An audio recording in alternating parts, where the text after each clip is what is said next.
Alors la parashat Mishpatim, déjà ce qu'il faut savoir avant de commencer, c'est que, comme le dit Rashi au début de la parasha, c'est mamash la suite de parashat Yitro. C'est Matan Torah n'est pas fini, on a eu que la première partie, parashat Mishpatim c'est la suite.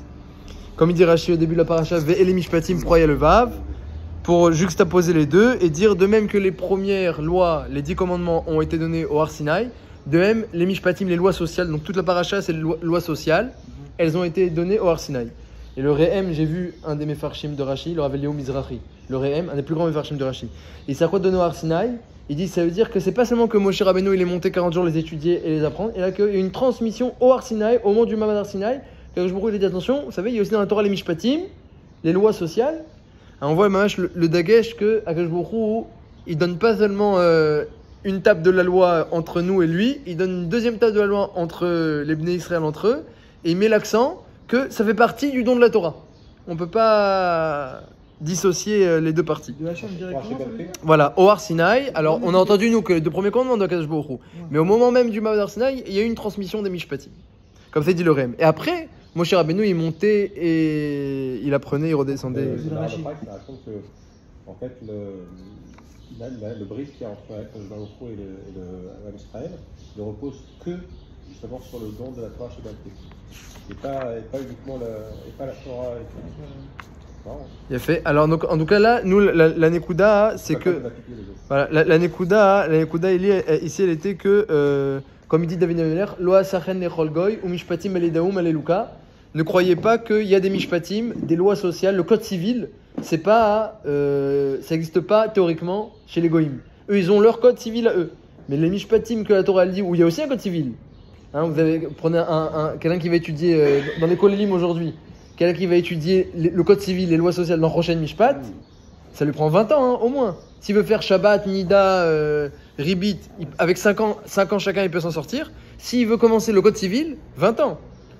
Donc les lois sociales, c'est pas... Yaakov Avinu, avant d'aller chez Lavan, il savait qu'il allait faire du business avec lui.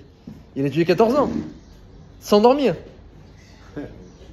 C'est à peu près ce qu'on fait aujourd'hui, 14 ans sans dormir, c'est à peu près ce qu'il faut pour faire prochaine Mishpat aujourd'hui. Donc en plaisantant. Donc en tout cas, les lois sociales, il y a eu l'accent dans la Torah, elles ont leur côté divin. Et à la fin de la paracha, c'est ça qu'on va prendre nous aujourd'hui, Perekav Dalet, Pasuk Aleph, eh bien, encore une fois, la Torah, elle nous parle du don de la Torah. Vel Moshe Amar, allez El Hashem. Donc Hashem a dit à Moshe, monte chez Hashem, Ata ve'Aaron, Nadav ve'Avihu. Toi, Aaron, les enfants Nadav ve'Avihu de Aaron, deux des enfants, Veshivim Mizikne Israël, et les 70 sages. Veshtachavite merachok, vous vous prosterdrez de loin. Venigash Moshe levado El Hashem. Moshe seul a le droit d'approcher la nuée qui représentait la présence d'Hachem. Vem lo yigashu, les autres non. Ve'am lo yuimo, et bien sûr, le peuple n'a pas le droit de monter sur la montagne, comme Hachem l'a répété 3 fois dans la paracha de la semaine dernière. Donc tout ça, c'est dans la paracha de cette semaine. On continue à nous parler du Matan Torah, alors que pourtant, on avait déjà fini Matan Torah. Alors Bémet Rashi, il se pose la question, il dit, mais c'est quoi cette histoire? Pourquoi on nous parle maintenant de Matan Torah? Et il dit Rashi, regardez Rashi Aleph, Vel Moshe Amarale, Parashazu Nemra Kodem Aseda Didbrot. Cette paracha a été dite bien avant les 10 commandements de la semaine dernière. Ou Bedalet Besivan, c'était 3 jours avant les 10 commandements. Cette histoire qu'on est en train de lire, ça s'est passé 3 jours avant les 10 commandements. Et quoi? Et Rashi dit que Nemar Loale. Voilà, cette préparation où Moshe approche de la nuée, Nadav et Avihu Aaron derrière les Shimzikinin sur la montagne aussi, et le peuple en bas, et il va y avoir un Massa ou Matan, il va y avoir une discussion entre Hachem et Moshe et le clan d'Israël. Tout ce qu'on va lire maintenant, c'était le 4 Sivan, dit Rashi. Ah, ça a été mis dans la paracha de cette semaine. Alors déjà Mishpatim, comme l'a dit Rashi, c'est la suite de Matan Torah. Et à part ça, En Mukdam Torah. Il n'y a pas de chronologie dans la Torah. Ça c'est Shitat Rashi. Le Ramban n'est pas d'accord du tout. Il dit que lorsque le Midrash, Chachamim, nos sages de mémoire bénie, de la Gemara et du Midrash, nous révèle qu'une paracha n'a pas sa place, alors tu as le droit de dire En Mukdam Torah. Mais si le Midrash ne l'a pas révélé, alors tu n'as pas le droit de le dire toi-même Rashi. Donc le Ramban, il en veut un petit peu à Rashi que souvent il se permet de dire qu'il y a un anachronisme, c'est pas dans l'ordre. Alors c'est vrai que la Torah, tout n'est pas dans l'ordre, mais ça il faut attendre que la Gemara ou le Midrash nous le disent. Tu peux pas Rashi le dire de toi-même.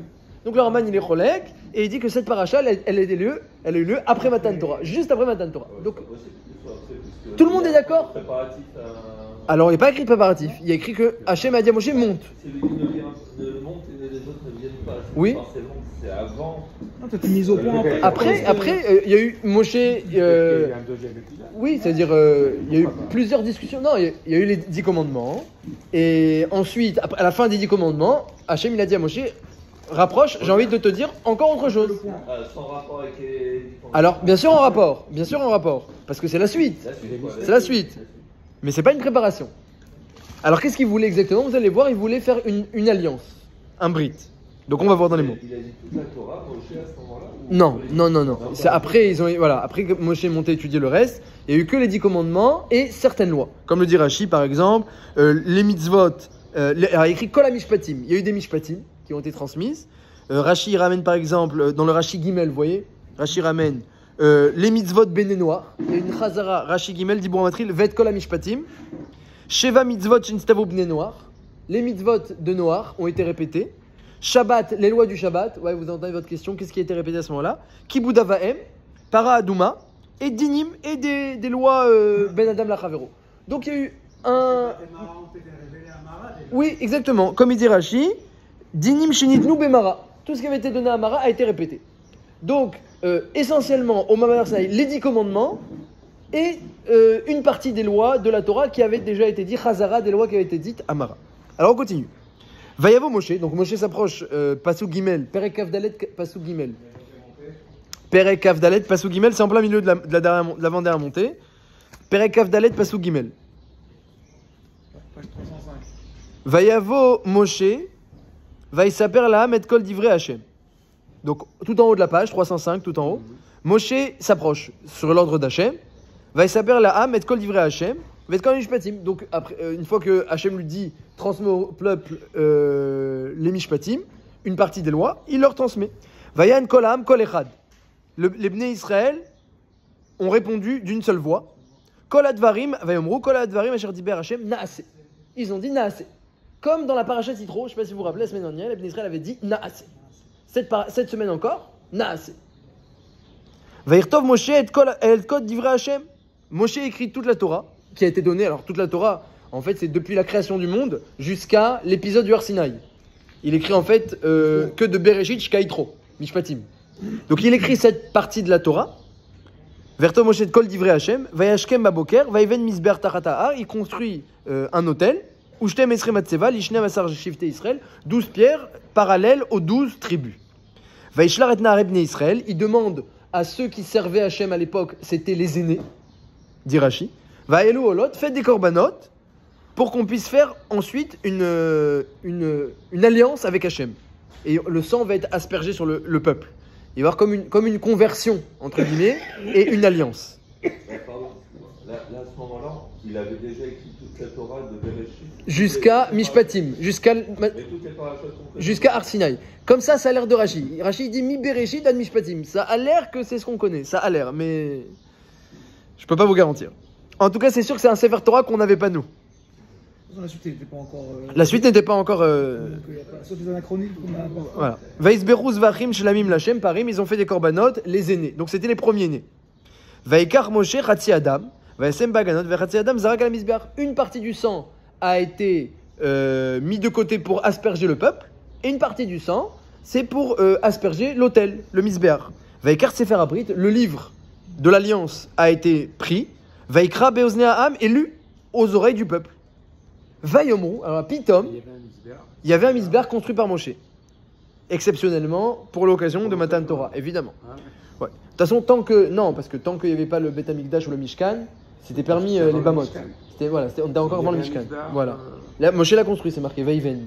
Il l'a construit. C'était permis, on a le droit de faire des misbechot tant qu'il n'y a pas le Mishkan.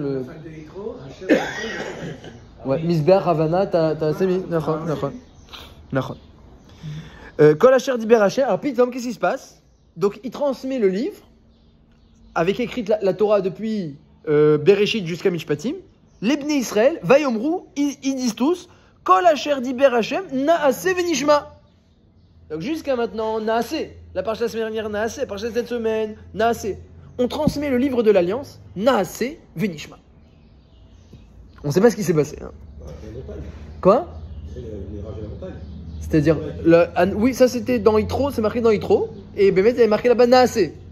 Il n'y a pas écrit Nishma là-bas, quand il y a eu à ce moment-là. Et il avait dit même avant la montagne Naasé. Vaikar Moshe et Adam, oui, Vaikar Moshe et Adam, Veisrok Alaam, donc le peuple a été converti, ou rentré dans l'alliance, on peut le voir, on peut le dire comme on veut. C'est une sorte de conversion. Vayomer inedam brit asher karat Hashem imachem, voilà le sang de l'alliance. Vous rentrez dans l'alliance, alkol advarim haele. Vaya al Moshe, ve'Aaron, Nadav Avihu, ve'Shimim ziknei Israël. Et ils sont montés, Moshe, Aaron, Nadav Avihu et les 70 sages, comme Hachem l'avait demandé, que eux ils peuvent monter. Ve'eru et Eloké Israël, ve'tachat raglav kemase livnat asapir, ou ke'etzem Hachem la Toar. Ils ont vu ces nobles, ces 70 nobles et sages du clan d'Israël, la Shrina, Maaseh livnat asapir, comme il y avait comme une livnat asapir, c'est une brique en diamant. Il y avait comme une brique en saphir. Rachid dit parce que le souvenir de l'esclavage était encore présent devant Hachem. Hachem, il était mitztaher sur la souffrance du clan d'Israël en Égypte. Ils souffraient, les Bnei Israël, lorsqu'ils étaient esclaves. Et il y avait une brique devant Hachem. Cette brique, elle est encore devant Hachem. Comme ça explique Rachid. Livnat, une brique en saphir devant Hachem. Souvenir du tsahar des Bnei Israël. Hachem, il n'oublie pas le tsahar. Toi, des fois, tu oublies, lui, il n'oublie pas.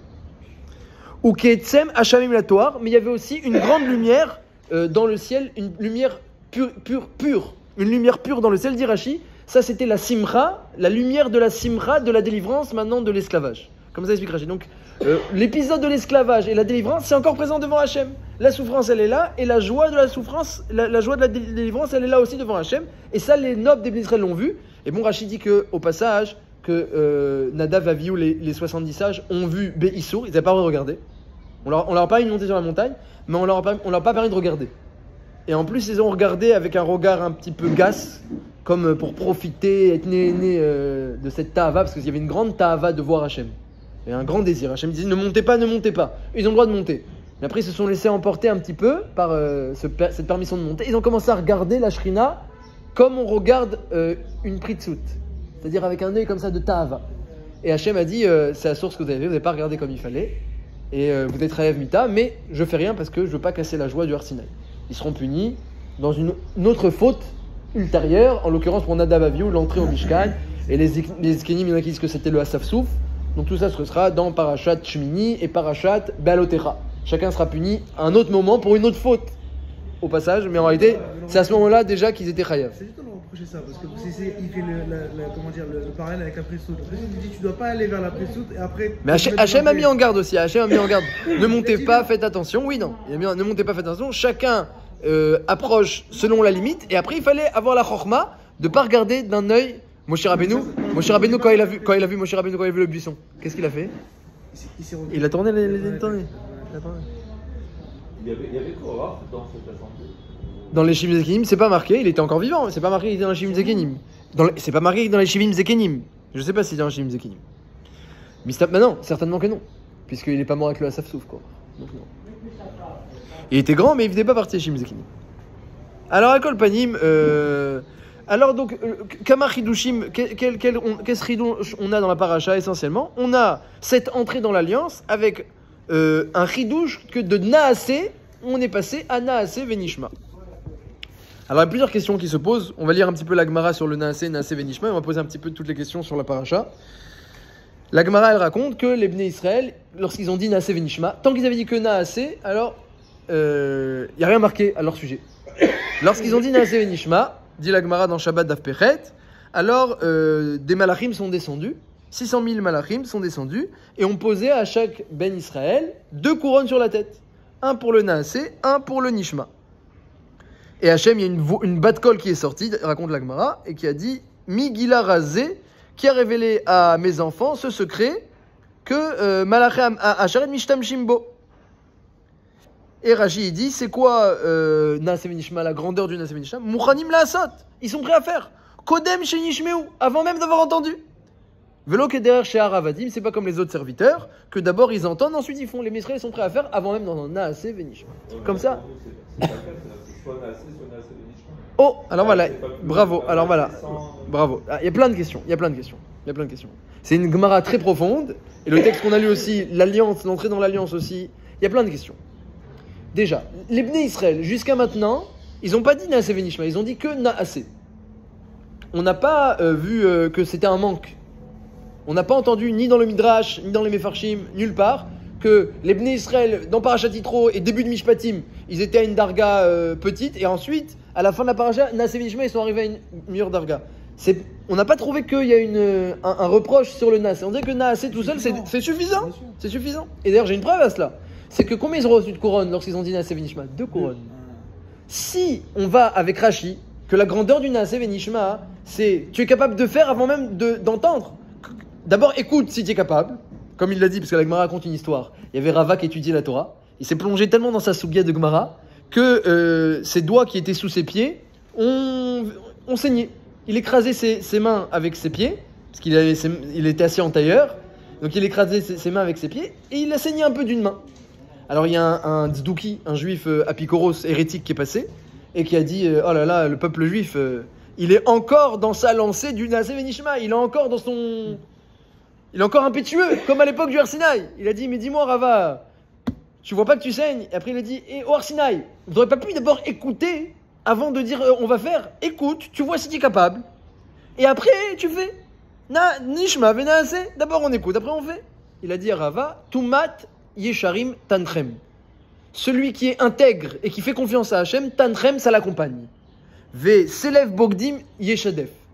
Mais celui qu'il est rebelle et il est traître, et il veut pas être droit avec Hachem, alors sauf il est perdant, il sort perdant. Donc nous on fait confiance à Hachem. On fait confiance. Donc c'est Nira dans la Gemara et dans Rashi que la grandeur de Naaseh Venishma, c'est qu'on est prêt à faire, avant même d'entendre Naaseh, on n'entend pas, même après Nishma. Alors si c'est ça, pourquoi ils ont eu 2 couronnes? Si la grandeur, c'est d'être prêt à faire sans entendre, ils auraient dû avoir qu'une couronne pour cet engagement du Naaseh. Et jusqu'à maintenant, on n'avait pas vu cet engagement, on avait dit, ils ont dit Naaseh sans Nishma. C'était un manque a priori. Et on n'a pas trouvé non plus. Donc il y a une première couche sur Rashi. Pourquoi il y a 2 couronnes distinctes?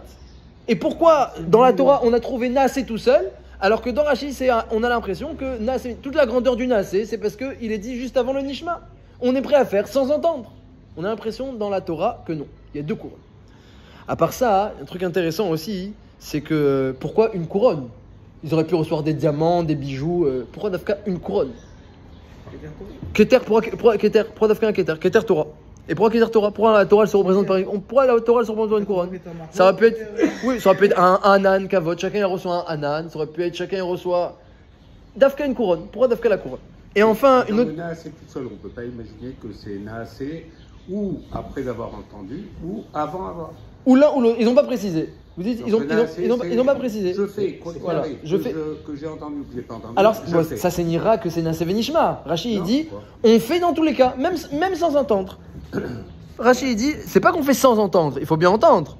On fait même sans vérifier, Donc si c'est donc si vous dites que c'est déjà marqué dans le Naaseh, ils auraient dû recevoir déjà les couronnes lorsqu'ils ont dit Naaseh. Pourquoi ils ont reçu qu'au moment de Naaseh Venishma? Et pourquoi 2 couronnes? Si toute la grandeur c'est d'être prêt à faire, dans tous les cas, reçois une couronne pour ta messire ou ton abnégation. C'est pas peur de temps, justement. C'est pas l'histoire de la Torah écrite Torah orale. J'ai pas trouvé sur Naaseh Venishma Torah écrite Torah orale. Les deux Pas bidouk, pas. Il y a un Bet Alevi qui peut-être il dit quelque chose comme vous. On va voir. Il y a un Bet Alevi. Ouais, un Bet Alevi, mais pas bidouk Torah écrite Torah orale. Sur Naaseh Venishma, j'ai pas entendu bidouk comme ça, mais on va voir. Quels sont exactement les 2 temps? On va essayer de voir. Une autre question, c'est que les anges qui sont venus amener les couronnes, c'est marqué que c'est leur secret à eux. Migila razé chez Malachem Ashared Mishtam Shimbo. C'est le secret des anges, Naaseh Venishma.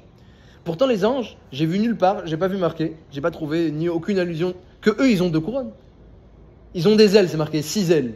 Il n'y a pas marqué qu'ils ont 2 couronnes. Ils n'ont jamais été contre Hachem. Une mission, ils la font. Oui, d'accord, alors, mais justement, si tu dis que c'est le secret des anges, il y a marqué dont on sait que c'est le secret des anges, il y a pas souk. Il y a marqué dont on sait que c'est le secret des anges, Giboré Kohar, Osé Devaro, donc ils sont des gens forts, les anges, Giboré Kohar, Barechou Hachem Malachav, bénissez les anges, bénissez Hachem, vous les anges, Giboré Kohar qui est fort, Osé Devaro, Lishmoa Bekol Devaro. Vous faites la parole d'Hachem et vous entendez la parole d'Hachem. Donc on voit que les anges, ils ont cette main-là de Osé Devaro, ils font Lishmoa Venishma. Donc c'est le secret des anges. On n'a pas trouvé qu'ils ont les couronnes. Intéressant. Et alors enfin, la dernière question très extra... Ils n'ont pas de libre arbitre. Ils n'ont pas libre arbitre. Donc il n'y a pas de libre arbitre, il n'y a pas de mairie, il n'y a pas de couronne. Pas mal. Pas mal, ça peut être une réponse simple. Ils ont rat Nassé, ils ont pas de choix. Si, c'est eux, Nassé Michel, ça vient de eux. Océ des Varros, Lishmoa Bekol des Varros. Ils font et ils entendent, et sur ça c'est marqué, c'est le secret des anges. Et enfin la dernière question, bon, après, on aurait pu imaginer qu'ils ont quand même des couronnes, et sans mérite, parce que c'est ça ça les représente, ça les incarne.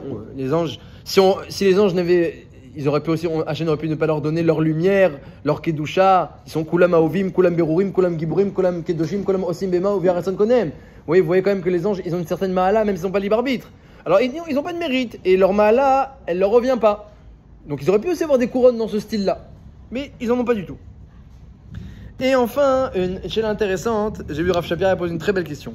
Il dit, Hachem a félicité les Bnei Israël sur le Naaseh Venishma, il dit bravo, alors là les Bnei Israël, il y a une bat-kol, une voix céleste qui est sortie, qui s'est fait entendre, les Bnei Israël bravo, vous avez pris le secret des anges, bravo. Donc on a l'impression que les anges, ils sont très grands, très élevés, plus grands que les Bnei Israël, et les Bnei Israël ils ont réussi à atteindre le niveau des anges.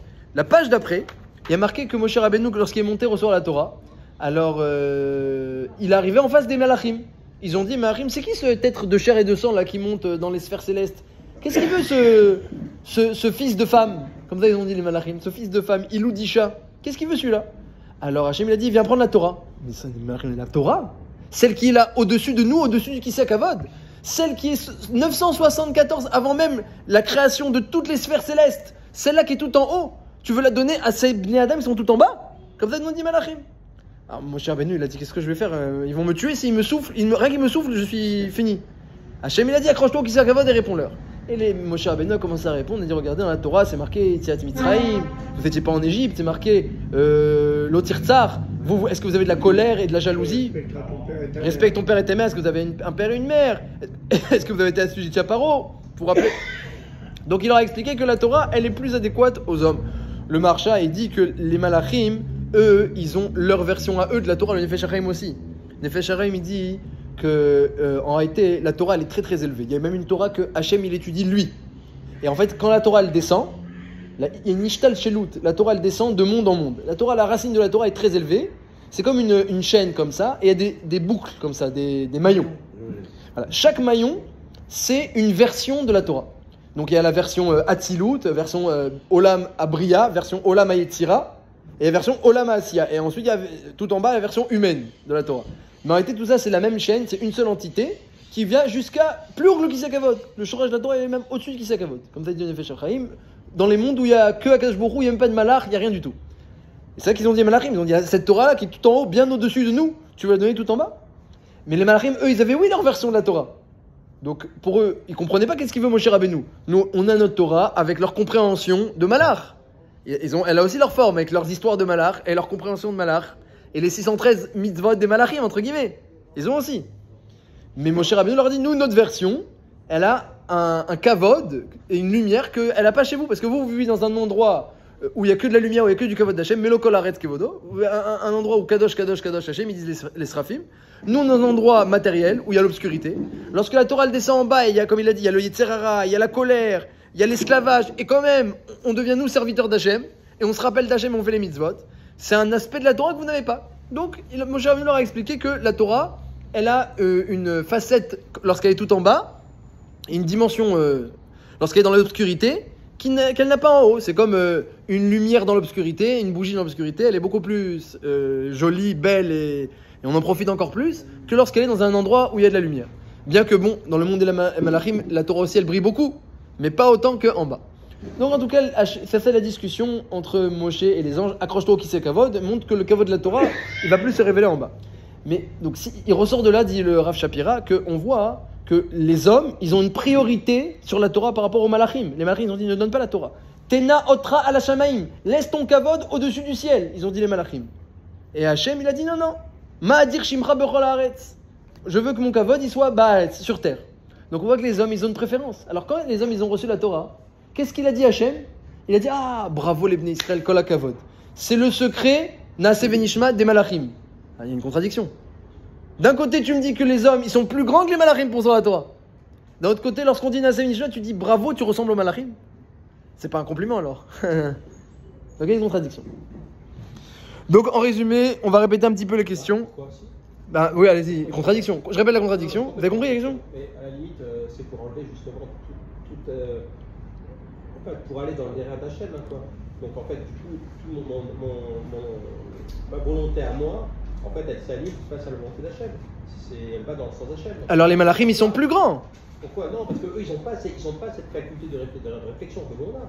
Ils n'ont pas cette faculté de dire, je dis n'importe quoi, Hachem te dit, ne mange pas de viande et du lait, dans ce sens-là. Les malachim, ils n'ont pas à se poser la question s'ils devaient manger. Nous, on a pu se poser cette question-là à un moment donné. Donc, et à un moment donné, on dit non, Hachem nous a posé faire ça, on fait ça. Donc c'est dans ce sens-là aussi, c'est les chemins. C'est-à-dire que j'enlève ma volonté à moi, mon ratson à moi, pour aller vers le ratson d'Hachem. Donc il y a une facette de la Torah, il y a une facette de la réception où les hommes sont oui plus grands. C'est ce que Moshe Rabbeinu a répondu aux malachim. Il y a une facette il y a un aspect de la Torah où il y a plus grand. Et vous dites que par contre il y a une facette de la Torah où les malachim sont oui plus grands. C'est ça que vous voulez dire, hein? Parce que c'était ça la discussion. À qui revient la Torah? Aux malachim ou aux hommes? Moshe a dit non, la place de la Torah elle est chez les hommes. C'est mieux, c'est plus adéquat, c'est mieux. C'est plus grand que la Torah soit en bas. Et après quand on la reçoit, Hachem dit bravo, vous êtes comme les anges. Alors, vous voulez dire qu'il y a une facette où les hommes sont plus grands et il y a une facette où les anges sont oui plus grands. C'est ça que tu voulais dire? Dans le sens où on s'annule complètement face à la volonté. Et ça c'est mieux alors. C'est mieux. Donc les malachim, ils ont oui quand même un aspect plus grand que nous. Non. Alors dans c'est... leur comportement, oui, mais pas dans leur état d'être. Oh, il y a fait. Donc il y a le comportement et il y a l'état d'être. On va essayer d'arriver à ce que vous dites en ramenant des preuves et des sources. Donc on va répéter un petit peu les questions parce qu'il y a pas mal de questions. On a demandé, première question, on a demandé quel est le sens de ces deux étapes, Naaseh, Venishma. Nous ferons et nous entendrons. Deux étapes, deux couronnes, ça a l'air deux parties importantes dans la réception. On a prouvé que s'il y a deux couronnes et qu'il y a deux étapes, une fois les Bnei Israël ont dit Naaseh, une fois ils ont dit Naaseh Venishma, c'est Nira que c'est deux étapes. Donc il faut comprendre c'est quoi cette deuxième étape. Bémet Onkelos, sur le texte il demande c'est quoi? Il dit c'est quoi Nishma? Il dit Onkelos, il dit pourquoi les Bnei Israël disaient Naaseh à chaque fois et après ils ont dit Nishma? Il dit parce que maintenant ils ont reçu l'alliance, c'est faire abrit. Et Nishma il traduit Nekabel. Nous recevons l'alliance et la Torah. Nekabel. Naaseh ve Nekabel. Jusqu'à maintenant il n'y avait pas de Sefer, il n'y avait pas de livre et il n'y avait pas d'alliance. Maintenant qu'il y a un livre, Naaseh ve Nekabel. Alors la question qui se pose c'est, on va dire comme ça. Quel est le sens de ces deux étapes? Pourquoi ça mérite deux couronnes? Pourquoi spécialement des couronnes? Pourquoi deux couronnes? Et quel est l'intérêt, on va dire comme ça? Quel est l'intérêt pour quelqu'un qui fait tout, Naaseh, de ensuite promettre, Nishma, je vais recevoir, je vais entendre, je vais étudier? Quel est l'intérêt? Si vraiment il y a deux étapes, Naaseh, Venishma, il y a deux étapes. Alors, comme on a l'impression, parce qu'il y a deux couronnes, hein, le Beth Lévi il dit Nishma, c'est quoi? C'est que tu vas comprendre les lois. Mais quel intérêt si je fais déjà tout? On est complètement assujetti à ta Torah. Alors voilà, donc il n'y a pas besoin de Nishma. Naaseh ça suffit. Mais les Israël pendant longtemps ils ont dit que Naaseh. Yitro, Mishpatim, Naaseh, c'est que après ils ont dit Nishma. C'est un saut d'étudier la Torah. Oh, deuxième, Onkelos aussi, il dit on accepte l'alliance. À quoi ça sert d'accepter l'alliance? Naaseh, t'as promis déjà que tu fais tout. Et ensuite tu dis je promets que je fais tout. Et tu sais, même je rentre dans l'alliance. Même je reçois le livre Sefer Abrit. Quel intérêt de recevoir le Sefer Abrit si t'as déjà promis de tout faire? T'es déjà assujetti complètement. Donc quel est le sens des deux étapes? Ça c'est la grande question qu'il y a. Et en quoi c'est pris? Qu'est-ce que ça signifie qu'on a pris ça des malachim? Alors on est plus grand que les malachim dans l'application de la Torah, on a dit d'un côté. Elle nous revient plus que les malachim. Puis d'un autre côté on dit qu'on leur pique cette notion de Naaseh Venishma. Et à part ça on a demandé aussi une question, c'est que le Ramban, il dit que cette paracha, elle a eu lieu après Matan Torah. Donc c'est intéressant. Il y a déjà eu tout Matan Torah, les 10 commandements. Et maintenant, les Bnei Israël, ils sentent le besoin de dire à Hachem, on s'engage, on prend sur nous, tout est fini. C'est passé Matan Torah. La préparation est finie. D'après Rachid, c'était avant, alors ça va. Mais d'après le Ramban et le Even Ezra, donc c'est pas les plus petits commentaires, c'est vraiment les plus grands commentateurs du Chumash, ils disent que ça va dans l'ordre. Matan Torah est passé, la réception de la Torah est passée, et après, juste après Matan Torah, les Bnei Israël ont senti le besoin de dire à Hachem, on s'engage. Je comprends pas. T'as eu Matan Torah, t'as eu les 10 commandements.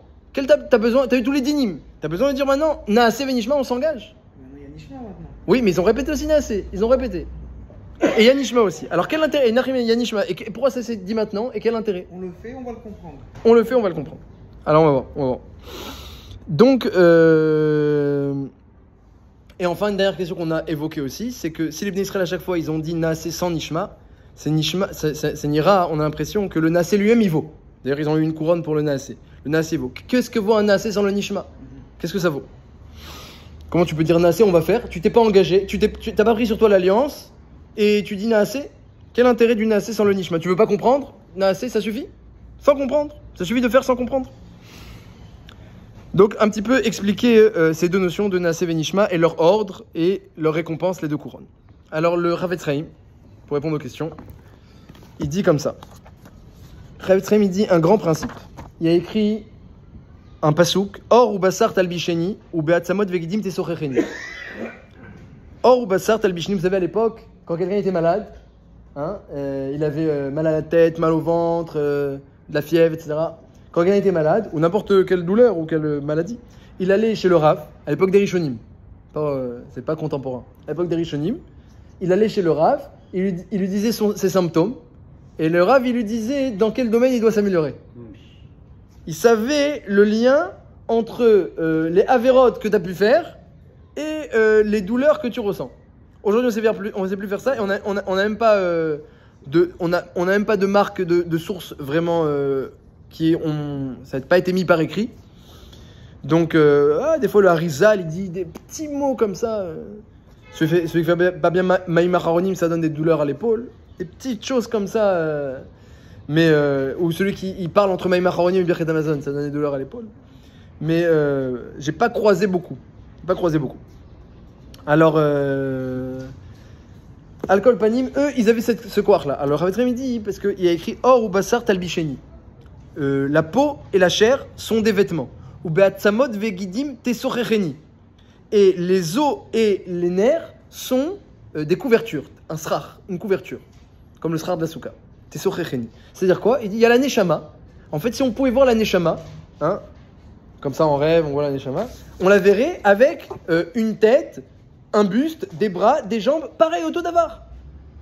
Et en fait, la chair et le sang et les os, dit le pasouk, c'est un pasouk dans Yom, ce sont comme un vêtement pour la Neshama. Donc la Neshama, elle ressemble au corps humain, mais évidemment en lumière, en étincelle d'Hachem. Et dessus, Hachem, il a mis de la chair, du sang, des os, des nerfs, des artères, par-dessus. Et c'est pour ça qu'on a la forme qu'on a. Les doigts, les oreilles, le nez, tout ça, c'est lié à la forme de la Neshama. Et la forme de la Neshama, elle est liée à la forme des mondes supérieurs qui ont aussi cette même forme-là. Je vous raconte pas. Comme ça, il dit le Rav Etzraim. Et donc quoi? Et donc quand tu fais une mitzvah avec un de tes 248 membres, parce qu'il y a 248 mitzvot par rapport aux 248 membres, le membre qui est lié à la mitzvah, il s'allume. Il se remplit de Gdusha, il se renforce. Et lorsqu'il y a une Avera qui est faite, qui est liée à une des 365 Averot, elles sont liées aux 365 nerfs et artères du corps, alors il y a un nerf et artère qui est bouché à cause de la Avera qui a été faite. Et si quelqu'un il continue dans son bon chemin ou le contraire, Olam Haba, il aura sa Neshama entière, pleine, shlema, ou non. Par exemple, il dit Rav Etzraim, il y a quelqu'un qui parle beaucoup de la Shonara, lorsqu'il arrive au Olam Haba, il ne peut plus parler, il est muet. Quelqu'un qui écoute beaucoup de bêtises, il n'entend plus. Comme dit Rav Etzraim. Et donc, les membres, nerfs et artères, la composition du corps humain, elle est exactement pareille à la composition de la Neshama. Et la racine de tout ça, ça a été la composition de la Torah. Parce que la Torah, elle était encore au-dessus des mondes supérieurs.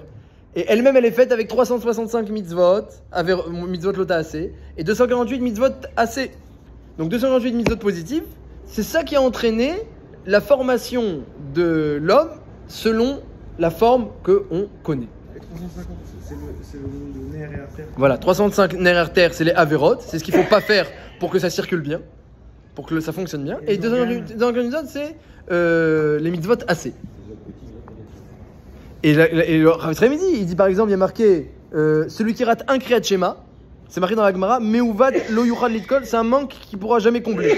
Il dit parce qu'il y a cette mitzvah de Kriyat Shema, même d'un soir, même d'une fois, elle est liée à un membre. Lorsque tu n'as pas fait ce qu'il fallait, Meuvad lo yuchad, c'est irrattrapable. Non, Kriyat Shema à la choule, après la nuit, à sortie des étoiles le soir. Et bah c'est aussi chaque. Après, alors oui, il faut savoir, Bidiouk exactement. Par exemple, le Shabbat, il disait c'est le poumon. Le Chavetz Chaim, la tchouva, c'est peut-être le cœur. Des lésions irréversibles. C'est-à-dire la tchouva ne permet pas de la réversibilité des lésions. Oh, alors oui, alors Arba Chilouki Kaparot. Comme il a dit Rabbi Ishmael dans la Maseret Yoma, là-bas d'Av Pevav, selon la gravité des manques et de la faute, alors il y a oui, mais lorsqu'on a raté une mitzvah tassée, les machal, une mitzvah positive, alors l'occasion est rattrapable. Tu pourras en faire d'autres. Tu pourras en faire d'autres. Mais celle que tu as ratée, tu as raté. Le schéma, mais voilà, pareil. Ce qu'on a raté une fois, on ne pourra pas rattraper. Mais Bernard, il débouche les artères, de toute façon. Alors, Al-Kol Panim, il dit le Chavetz Chaim, donc il faut faire attention aux mitzvot parce qu'il faut savoir que c'est l'essence de l'homme. Et d'après ça, on comprend mieux un petit peu ce qui se passe. On comprend mieux. Il y a bien les mitzvot négatives qui correspondent à un jour de l'année. Aussi, oui, c'est lié à ça. Mais, là, ouais, mais ça, j'ai pas vu quelqu'un qui en parle explicitement. Bah, si, on en parle de Narcotique et Tisha B'Av. J'entends. C'est dit. Inertia dit que c'est lié au jour de Tisha B'Av. J'entends. En tout cas, moi, j'ai pas vu de source méfourage sur ça pour l'instant. Ouais. C'est pas de la faute à Tisha B'Av spécialement. Ça veut dire que chaque jour est lié à une mitzvah, parce que 305 jours l'année. Voilà, ouais, j'ai pas vu marqué. J'entends, hein, mais j'ai pas vu marqué méfourage. Yachol yot. Alors, Al-Kol Panim dit d'après ça on comprend ce qui se passe. Les Bnei Israël, la réception de la Torah des Bnei Israël, c'est pas une réception il y a un texte et des mitzvot, des lois. Et maintenant il faut venir et accepter ces lois-là que vous allez devoir faire. C'est pas comme ça que ça doit se passer. Les Bnei Israël, c'est pas ça leur derrière. D'ailleurs, je vous ramener un pasouk aussi pour les enfants, tiens, le chinour des enfants. Il dit Shlomo Ameler, lorsque tu veux éduquer un enfant dans la Torah et tu veux que ça marche, il dit Chanor lanar alpidarko. Éduque-le selon sa nature. Chanor lanar alpidarko. Éduque-le dans la Torah selon la nature. Gam ki yaskin, à ce moment-là, quand il va vieillir, le yasur mimena, il se détournera pas de la Torah. Il y a des fois des parents, ils essayent d'imposer à l'enfant une certaine manière d'appliquer la Torah. Voilà, ça c'est pas bon. Il faut regarder l'enfant, qu'est-ce qu'il arrive naturellement à faire, et l'encourager pour appliquer toute la Torah selon sa manière d'aborder la Torah et les mitzvot.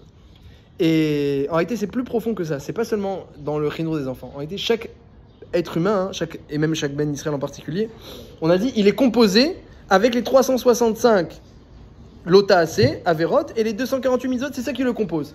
Donc lorsqu'il vient s'engager à faire la Torah, s'il dit, bah écoutez, c'est quoi ce code de loi? Donnez-moi ces lois. Nishma, donnez-moi ce code de loi pour qu'on le fasse. Il y a un problème. C'est pas ça que j'attends de vous. Moi, je vous ai créé avec la Torah. J'ai pris la Torah, je vous ai créé. Donc c'est censé maintenant, la Torah être naturelle. Ça ne doit pas venir d'une écoute et d'une compréhension et d'un choix. Et on fait le choix Nishma, on fait le choix Vénacé, on va faire. La Torah, c'est naturel. C'est inné. Si c'est pas inné, naturel, alors vous n'avez pas compris ce que je vous donne. Moi, je vous donne la source qui a entraîné votre création. Donc les Bnei Israël, à chaque fois, dans toute la Torah, jusqu'à Nishma, jusqu'à la fin de Parashat Nishma, ils disaient à chaque fois Naaseh, Naaseh, Naaseh. On n'a pas entendu Nishma. Naaseh, c'est quoi Naaseh? On fait, pourquoi on fait? Pourquoi on ferait pas? Pourquoi on ferait pas? C'est évident qu'on fait, c'est naturel, c'est inné. On a été créé par cela. Même pas on est créé pour ça, on a été créé par ça. Donc le Nishma serait. Le Nishma, serait négatif. Pour l'instant, le Nishma, il est presque exactement. C'est une seconde étape qui n'est pas du tout nécessaire. Et les Bnei Israël, dans Yitro et dans Mishpatim, ils ont dit Naaseh, on n'a jamais trouvé que nos sages ont fait la remarque, c'est tout? Vous n'avez pas dit Nishma? C'est tout? Et ils ont reçu une couronne sur le Naaseh. Ils ont reçu une couronne sur le Naaseh. Donc, Naaseh, ça ne doit pas être un choix, une compréhension, ça ne doit même pas être une réception. Ça doit être, voilà, un poisson qui retourne dans l'eau. Enfin, on est dans l'eau. Comme il a dit Rabbi Akiva, une fois, il a croisé un Romain qui disait Rabbi Akiva, tu étudies la Torah? Oui. Mais tu sais pas que c'est Chayav Mita? Je sais. Alors on va te tuer, bah, d'accord. Almenatken, tuez-moi. Il dit pourquoi vous n'arrêtez pas d'étudier? Si vous arrêtez d'étudier, on vous tuera pas. Alors que Bémet il est tué, il a été tué, Rabbi Akiva et encore de nombreux. Pourquoi vous étudiez? Et je lui donne un machal. Il dit il y a un renard qui s'approche d'un poisson. Et il lui dit pourquoi vous restez là-bas dans l'eau? Vous voyez pas que les pêcheurs ils vous attrapent et il y a même des bêtes qui arrivent à rentrer leurs pattes et vous attraper, etc. Viens à côté de moi et moi je te protège, il n'y a pas de problème, tranquille. Le poisson, il a dit au renard, il a dit, même si je te faisais confiance, que tu me protèges, mais déjà dans l'eau, où là-bas, c'est mon milieu naturel et je respire, je suis en danger. Alors, quand je vais être en dehors, je vais pas être encore plus en danger. Donc, don de la Torah, c'est pas une réflexion, une décision, c'est on revient à la maison, on revient dans l'eau, le poisson il retourne dans l'eau. Il n'y a même pas besoin de dire nishma, d'entendre, c'est naasé. On fait pourquoi on fait? Parce que pourquoi on ne ferait pas? On a nos membres, on a nos nerfs, on a notre neshama, tout a été créé à partir de la Torah. Si tu voyais la Torah et après tu voyais l'homme, tu dis mais c'est exactement ça. C'est vrai. Le Harizal, quand il décrit comme ça les mondes supérieurs, la Torah, il décrit le nez, la bouche, les oreilles, les trucs. C'est exactement ça. On est fait pareil. C'est naturel, naasé. Et c'est suffisant. Alors qu'est-ce qui s'est passé après? Après, il s'est passé une deuxième partie. C'est qu'Akadosh Baruch Hu, il a donné maintenant le livre de la Torah. Sefer Aberit. Un livre où il y a marqué la Torah. Ça, c'était nouveau, c'était un chidouche. Et c'est qu'à la fin de Mishpatim, alors ça, c'était ou le 4 Sivan d'après Rashi, ou au lendemain de Matan Torah d'après le Ramban, un chidouche que maintenant, il y a un nouveau moussag. L'étude de la Torah. L'étude de la Torah. Nishma, on va entendre. Et ça, maintenant, c'est encore autre chose. C'est pas l'étude pour appliquer. On applique parce que c'est normal, parce que c'est naturel, parce que c'est bien pour nous, parce que c'est notre mode de vie. Voilà, comme à l'enfant, tu lui apprends selon sa nature à l'enfant, tu lui apprends à appliquer la Torah naturellement. Il n'y a rien de plus naturel. Si la Torah c'est pas naturel, il y a un problème. Si tu sens que c'est pas naturel, c'est pas ça rentre pas, c'est qu'il y a un problème. Donc ça c'est le Naasé. Maintenant on a le livre de la Torah, Nishma, c'est encore autre chose. C'est encore autre chose. C'est que il dit maintenant, voilà, votre vie, votre corps, vos membres, vos actions sont complètement en harmonie avec les mitzvot, parce que vous avez été créés par cela et pour cela. Donc vous êtes en harmonie. Maintenant, deuxième partie, c'est la marshava. La marshava de l'homme, elle est volatile. Et parfois il pense à quelque chose, parfois il pense à autre chose, parfois il se concentre, parfois il se concentre pas, que ce soit pendant l'étude, pendant la Hamida, ou lorsqu'il pense à Hachem, et des fois il détourne son esprit d'Hachem. La marshava, elle est volatile. La Torah, c'est que je vous dis, j'aimerais bien maintenant, dans une deuxième étape, c'est que votre marshava, elle soit aussi, elle, accrochée à moi. Donc le nishma, l'étude, la compréhension, c'est pas pour l'appliquer. C'est pas pour appliquer. C'est pas nishma venaasé. C'est pas pour appliquer. Appliquer, c'est naturel. Il y a même pas besoin de choisir.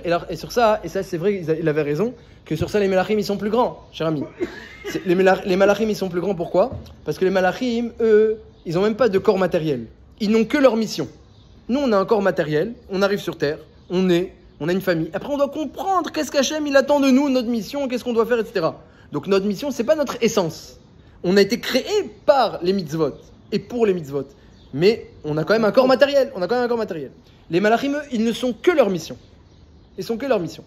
Raphaël, il vient guérir. Gabriel, il vient être Gibor. Chacun, il a le nom de sa mission. La Mazeti Shal Lishmi, quand il a demandé Yaakov à l'ange comment tu t'appelles, il dit qu'est-ce que tu me demandes mon nom? Je suis le nom de ma mission. J'ai pas de nom défini. Selon ma mission, mon nom. Yetzerara, il fait du rat. Chacun, il a le nom de sa mission. Donc, les malachim, en ça, ils sont plus grands que les hommes. Les hommes, eux, leur mission, elle est à la racine de leur création. Et alors, ce que Hachem nous demande dans le Naasé, c'est retourne à la racine, retourne au bercail, retourne dans l'eau, essaye d'épouser qui tu es. Il y a un écran, mais lorsque le poisson, au début, le poisson, lorsqu'il est en dehors de l'eau, lorsqu'il rentre dans l'eau, il y a un déphasage, mais après, très vite, il voit qu'il a été créé pour ça. Au début, le passage, l'enfant, lorsqu'il sort du ventre de sa mère, au début, il a du mal avec l'oxygène, etc. Mais après, il sent bien qu'il faut qu'il respire et il est content d'utiliser ses poumons comme il faut. Tant qu'il était dans le ventre de sa mère, il faisait bénesse qu'ils tiennent comme ça, mais les membres n'étaient pas encore en fonction. C'est comme quelqu'un, lorsqu'il rentre dans la Torah, c'est comme si ses membres et ses artères et ses nerfs ne sont pas encore en fonction. C'est naturel, mais pas intuitif. Voilà.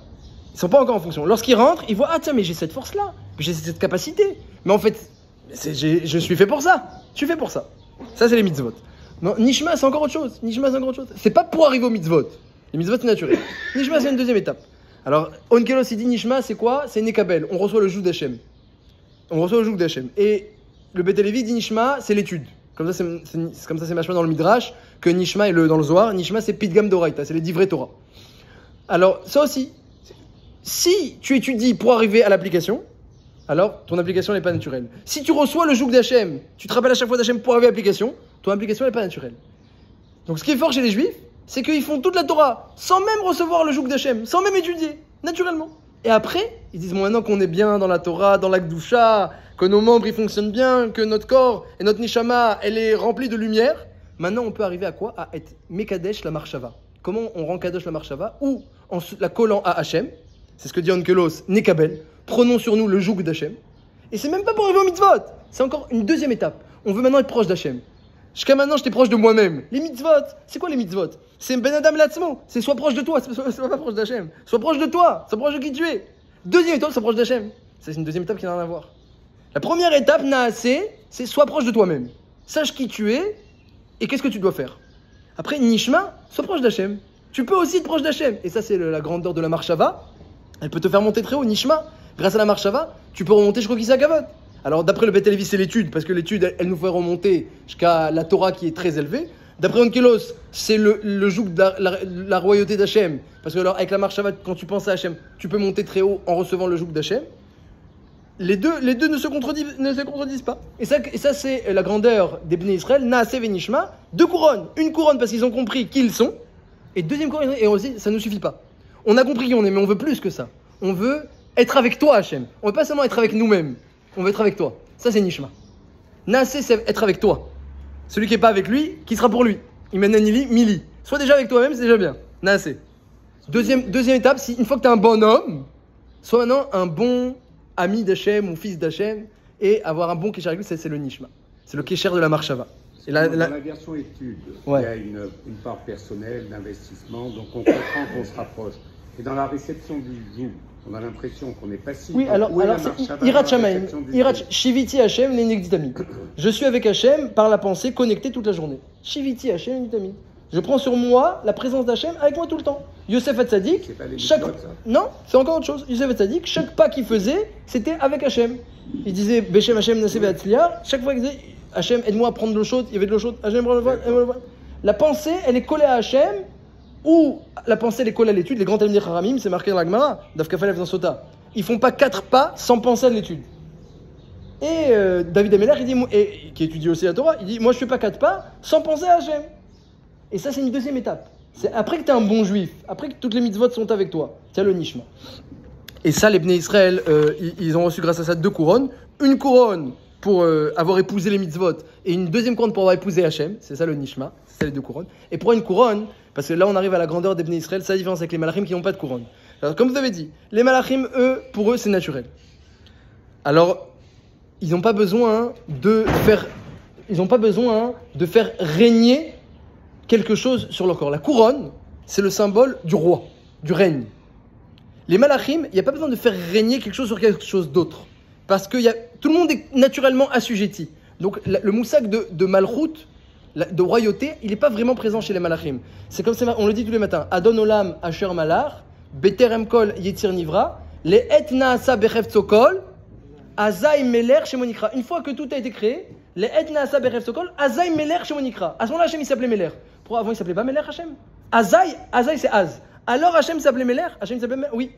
Parce que lorsque il n'y a personne qui se rebelle, entre guillemets, alors il ne peut pas y avoir un moussak de royauté et d'assujettissement. Assujettissement, c'est qu'il y a quelqu'un qu'il n'a pas envie naturellement de recevoir, il est attiré par d'autres choses aussi, mais quand même, il reçoit. Alors à ce moment-là, il y a le moussak de Malchut. Les malachim, eux, ils n'ont pas la couronne parce qu'il n'y a pas de possibilité d'assujettir quoi que ce soit.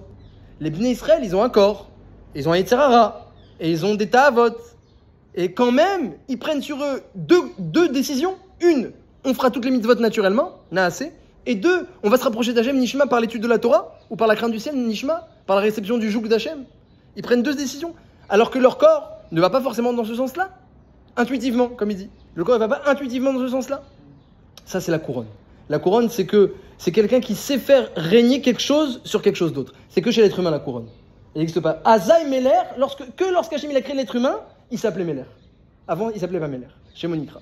Donc ça, c'est la grandeur des Israël par rapport aux Malachim. Les Malachim, c'est oui leur secret à eux, Naasé Venishma, parce que eux, ils ont aussi les 2 étapes. Ils font tout naturellement, c'est leur essence, et en plus, ils étudient la Torah. Nishma, ils étudient, ils se trempent dans le Nahar Dinour, dans un fleuve de feu tous les matins.